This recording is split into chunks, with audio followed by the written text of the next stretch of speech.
pregunta, lo que veo hasta ahora es que hay políticas, hay mucho activismo para la revitalización lingüística. Y es una pena decirlo, que se han centrado más en los medios y no en el fin. Los medios son los libros, diccionarios, videos. Hay que hacer un WhatsApp en quechua, hay que hacer no sé qué, un Google en quechua. Sí, está bien, pero hay un énfasis en eso, pero no en el hablante, en qué hacemos con las poblaciones que hablan lenguas indígenas. Pero los están desplazando con la minería o el petróleo, pero ¿qué hacemos con eso? Entonces el gobierno dice, bueno, haremos, y hay otra cuestión, que parece que cuanto más instituciones se forman, más seminarios se hacen sobre revitalización, creen que las lenguas no van a morir. Y si ustedes miran las estadísticas, las lenguas no han parado de morir. Hay datos, ¿no? Y mueren a una velocidad cada vez más rápida.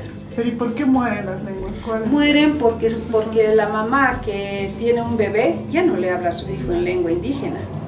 No hay una transmisión intergeneracional. Tú has aprendido a hablar una lengua indígena porque cuando has nacido tu mamá o tu abuelita te han hablado y has hablado y has hablado y te has convertido en hablante de una lengua indígena. Y en tu vida cotidiana siempre has hablado, entonces eres hablante. Has ido a la escuela y hablas castellano, te has convertido en bilingüe. No has dejado tu lengua indígena. Pero las lenguas mueren porque el hablante deja de hablar. Y no porque hagas más diccionarios, más libros, o porque introduzcas una asignatura en la escuela, las lenguas van a vivir. Las lenguas van a vivir tanto y en cuanto los hablantes estén seguros de que esa lengua es importante y no debe morir. Y para que no muera, tienen que hablar. Para mí, la oralidad es una condición sumamente importante para que las lenguas vivan. Porque después lo escrito, eso sí, documentado, todo eso es muy importante. No digo que no, pero lo que veo es que en Bolivia y en otros países hay ¿cómo se llama esto? Han centrado mucho en la letra, en el libro. Y vamos a tener muchos libros, diccionarios, todo, videos, todo, pero las lenguas habían muerto, ya se habían muerto. En la Amazonía, en Bolivia, hay pueblos minoritarios, hay una lengua que tiene 60 hablantes, 30 hablantes, y nadie dice nada, pero los discursos son rimbombantes, que la revitalización, encuentro mundial, primer encuentro mundial de revitalización, seminario como este, y no sé qué, pero no hay cosas concretas, prácticas, que influyen en la vida de esas personas. Como, por ejemplo, podría haber políticas de revitalización lingüística desde el gobierno del Estado plurinacional para proteger la agricultura tradicional.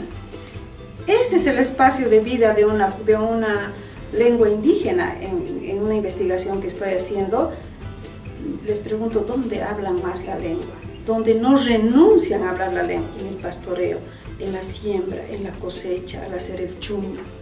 ¿Y dónde hablan español? En la escuela, en las reuniones, cambian inmediatamente de código. Son los espacios naturales de la lengua los que dan vida.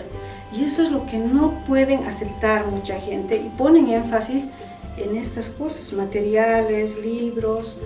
Y me parece que también se debe construir políticas de planificación lingüística de abajo arriba.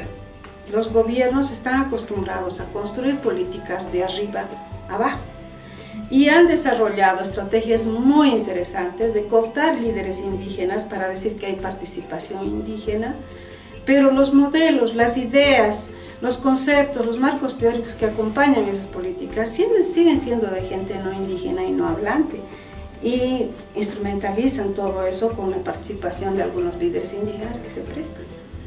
Entonces, a mí me parece que ahí hay que hacer una crítica de fondo, ¿no? Realmente todo esto que estamos haciendo frenará por lo menos un poco la muerte y desplazamiento de las lenguas. Hay que preguntarse, ¿no? Alguien decía esta mañana que si mueren las lenguas, muere la memoria biocultural, la memoria de un pueblo, y muere también la cultura. Entonces, yo creo que es la hora de pensar no solo en la lengua y la revitalización de lenguas. Tendríamos que empezar a hablar un lenguaje de revitalización lingüística, cultural, territorial, productiva, junto.